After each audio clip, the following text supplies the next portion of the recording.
सूरज सुंदरपुर में एक चिकित्सा प्रतिनिधि के रूप में काम करता था, जो हर रोज डॉक्टर से मिलता था। उन्हें जिस भी दवा की आवश्यकता होती थी वो उन्हें उपलब्ध कराता था। अपनी आय से वो अपनी पत्नी राधा और 10 वर्षीय पुत्री मैत्री का पालन पोषण कर रहा था। एक दिन वो डॉक्टर के पास गया। गुड मॉर्निंग डॉक्टर साहब, क्या मैं अपनी दवाइयाँ दिखाऊं? अरे काहे की गुड मॉर्निंग सूरज, ये बताओ क्या तुम किसी ऐसे आदमी को जानते हो जो हमें ऑक्सीजन सिलेंडर दिला सकता हो? अगर थोड़ा महंगा हुआ तो भी ठीक है, क्योंकि हमें उसकी जरूरत है। नहीं सर, तो बेहतर होगा कि तुम पता लगाओ, क्योंकि मुझे अभी किसी दवाई की जरूरत नहीं है। मुझे जान बचाने के लिए और ऑक्सीजन सिलेंडर चाहिए। मेरे पास ज्यादा समय नहीं है। अगर कोई ऐसा मिले जो सिलेंडर दे सकता हो तो कॉल करना, मैं तुम्हें इसके लिए कमीशन भी दूंगा। सूरज ऑक्सीजन सिलेंडर खोजने के लिए तुरंत निकल गया। जब वो इसके बारे में सोच रहा था तो रास्ते में उसकी मुलाकात उसके दोस्त शंकर से हुई। अरे मैं तो तुम्हारे घर आ रहा था सूरज। क्या हुआ शंकर, कोई खास बात? मेरे पास एक शानदार आइडिया है जो हमें बहुत सारा पैसा दिला सकता है। अरे वाह, ऐसा क्या है मुझे बताओ। शंकर ऑक्सीजन सिलेंडर के व्यवसाय और इससे होने वाले लाभ के बारे में बताता है। सूरज को ये बहुत बढ़िया लगता है और वे दोनों सूरज के खेत में शेड बनाते हैं। वे कम दाम में ऑक्सीजन सिलेंडर खरीदकर शेड में छिपा देते हैं। अब अगर कोई मुझसे ऑक्सीजन सिलेंडर मांगेगा तो मैं कहूंगा कि मेरे दोस्त के पास है, मैं उसी से ले आता हूँ। उनसे ज्यादा पैसे ले लूंगा। तुम भी ऐसा ही करो, जिसको जरूरत है उसके पास जाकर ज्यादा पैसों में सौदा कर लो। जैसे ही उन दोनों ने ये फैसला किया कि क्या करना है, उन्होंने काम शुरू कर दिया। सर, मुझे याद है कि आपने मुझसे ऑक्सीजन सिलेंडर मांगे थे। हाँ, मुझे भी याद है। क्या तुम्हारे पास हैं ऑक्सीजन सिलेंडर्स? अगर हैं तो वे सब मुझे ही दे दो और मुझे बताओ कि इसके लिए कितने पैसे ले रहे हो। सूरज ऑक्सीजन सिलेंडर के बारे में डॉक्टर के साथ कीमत के बारे में बात करता है। डॉक्टर मान गया और तब से सूरज डॉक्टर को सिलेंडर सप्लाई करने लगा। एक दिन शंकर ने एक और विचार किया और तुरंत सूरज के साथ इसे बांटने के लिए दौड़ पड़ा। सूरज, जैसा कि मैं देख रहा हूं कि हम ऑक्सीजन सिलेंडर बेचकर बहुत कम मुनाफा कमा रहे हैं। चल एक काम करते हैं, क्यों ना हम हर सिलेंडर से कुछ ऑक्सीजन निकालकर एक आम खाली सिलेंडर में भर दें। वाह, यानी एक सिलेंडर की कीमत पर हम 2 सिलेंडर बेचकर मुनाफा कमा सकते हैं। तब से वे दोनों नकली सिलेंडर बेचना शुरू कर देते हैं और ढेर सारा मुनाफा कमाते हैं। एक खास दिन पर एक पेशेंट के परिचित की डॉक्टर से बहस हो जाती है। डॉक्टर, आपने कहा था कि आप मेरी बच्ची को बचाएंगे। हमने 6 लाख का बिल भी दिया, फिर आप हमें बता रहे हैं कि ऑक्सीजन की कमी से उसकी मौत हो गई। आपने हमें अपनी हर दवा के लिए दौड़ाया और हमें भारी बिल बना कर दिया। बेहतर होगा मेरी बेटी मुझे वापस करो, नहीं तो मैं तुम्हें मार डालूंगा। जैसे जैसे बात बिगड़ती जाती है, पुलिस को सूचित किया जाता है और जैसे ही वे आते हैं, वे उस आदमी से पूछताछ शुरू कर देते हैं। आदमी से पूछताछ के बाद वे डॉक्टर से पूछताछ करने लगे। यहाँ के अस्पतालों में हर जगह सिलेंडरों की कमी हो रही है, तो यहाँ सिलेंडर कैसे मिल रहा है? डॉक्टर फिर पुलिस को सूरज का पता बताता है। पुलिस तुरंत जाकर सूरज और शंकर को गिरफ्तार करके जेल में डाल देती है। Lockdown friends. जानकीपुर नामक गांव में दिनेश और रमेश नाम के 2 दोस्त रहा करते थे। वे कॉलेज के करीबी साथी थे। अचानक हुए लॉकडाउन के कारण सरकार द्वारा सभी को घर पर रहने की घोषणा की गई, तो दिनेश अपने फोन पर कई वीडियो गेम्स खेलने लगा। रमेश दिनेश से मिलने आता है और कहता है, हाय दिनेश, क्या कर रहा है? डोनट्स बनाने की कोशिश कर रहा हूं, खाएगा? अरे फोन पर डोनट्स कैसे बना सकता है?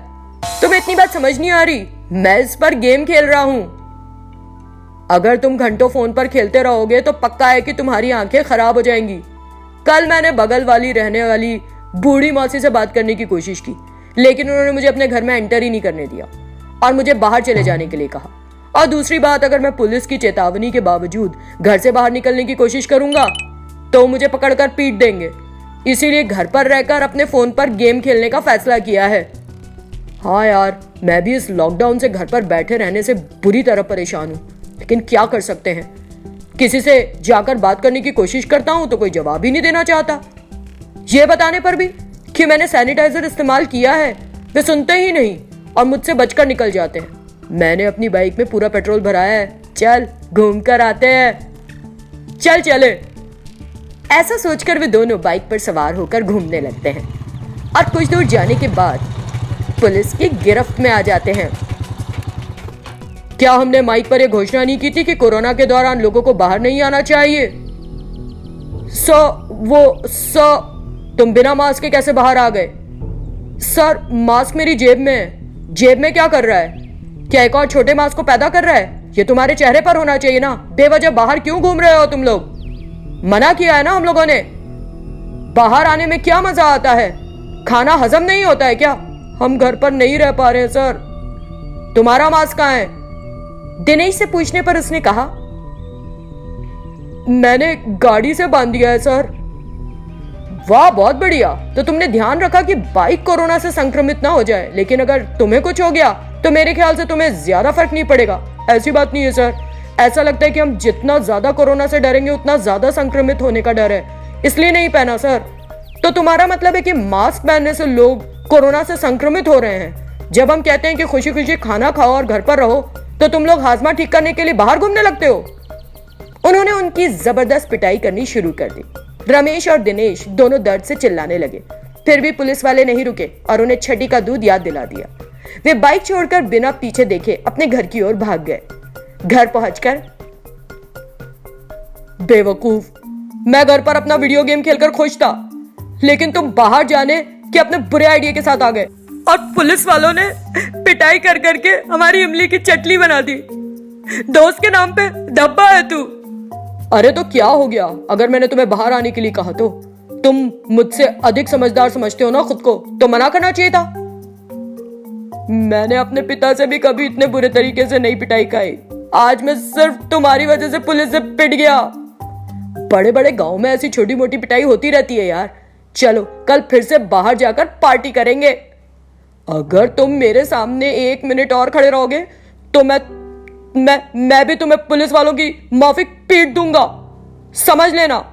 तुमने मेरी इंसल्ट करने की हिम्मत कैसे की? हाँ क्या? मैं बहुत थक गया हूं यार, सही से इंसल्ट भी नहीं कर पाऊंगा आज तो। पहले अपनी बाइक पुलिस से वापस लेने के बारे में सोचो। पापा को पता चल गया तुम्हारे तो पिटाई लगेगी। मेरी किस्मत ही इतनी खराब है तो मैं क्या कर सकता हूँ। रमेश उस दिन के वाकये के बारे में सोचते सोचते मुस्कुराता हुआ बेशर्मों की तरह वहां से चला गया। सिरीपुर नामक गांव में जानकी और मैथिली नाम की मध्यम वर्गीय माँ और बेटी रहती थी। एक दिन मैथिली ने टीवी पर देखा और अपनी माँ से इस तरह कहा, माँ, जब मैं टीवी देख रही थी ना तो उन्होंने कुछ बताया था। क्या बताया था? हमारे गांव में ना कई लोग छूत की बीमारी से पीड़ित हैं। उन्हें कई तरह की मुश्किलों का सामना करना पड़ रहा है और उनके पास खाने के लिए भी कुछ नहीं है। हाँ मैथिली, मैंने तुमको इतने दिनों तक नहीं बताया क्योंकि अगर तुम इसके बारे में जानती तो तुमको डर लग सकता था।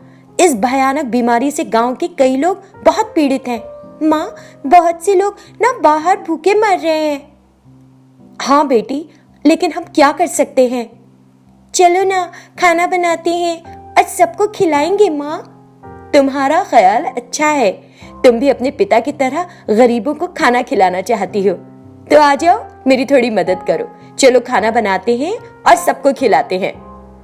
जानकी और मैथिली रसोई में चली गई और खाना बनाने लगी। उन्होंने कुछ ही समय में खाना बना भी लिया। माँ, हमने खाना तो बना लिया, लेकिन हम इतना सारा खाना लेकर कैसे जाएंगे? तुम चिंता मत करो मैथिली, हमारे पास बाहर खींचने वाली गाड़ी खड़ी है ना। आओ हम सारा खाना उसमें रखकर ले चलते हैं।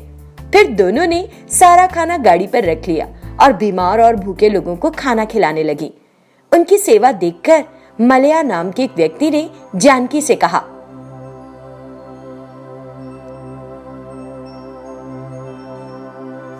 देखो जानकी, जब हमारे सगे संबंधियों ने इस बीमारी के चलते हमारा साथ छोड़ दिया तो तुम और तुम्हारी बेटी आगे आए और हम लोगों की मदद कर रही हो। तुम लोगों के ऋणी हैं हम सब।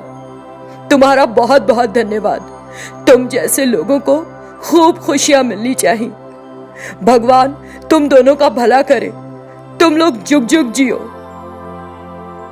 ये सब भगवान की मर्जी है, हम सिर्फ इंसान हैं। आप सभी जल्द ठीक हो जाए तो हमें खुशी होगी। आपने खाया अच्छे से? और खाइए अगर खाना चाहते हैं तो, बहुत रखा है। फिर जानकी वहां से घर आ गई। इस तरह उन्होंने कुछ दिनों खाना बनाया और सबको खिलाया। फिर एक दिन जब जानकी खाना बना रही थी, वो अचानक गिर पड़ी और बेहोश हो गई। ये देखकर मैथिली उसे खींचने वाली गाड़ी पर अस्पताल ले गई।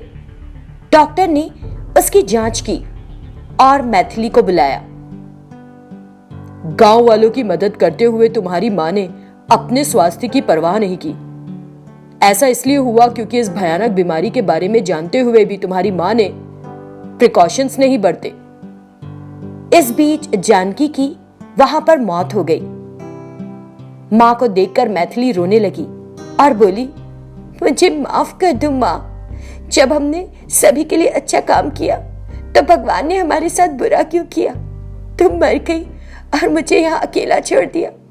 जब तुम्हारी तबीयत ठीक नहीं थी तब तुम सबको खिला रही थी, लेकिन भगवान ने तुम जैसी महान औरत को अपने पास इतनी जल्दी बुला लिया। उठो मां, उठ जाओ। इतना कहकर मैथिली रोने लगी और रोती ही रही। उसकी मां नहीं रही थी, वो अनाथ हो गई थी।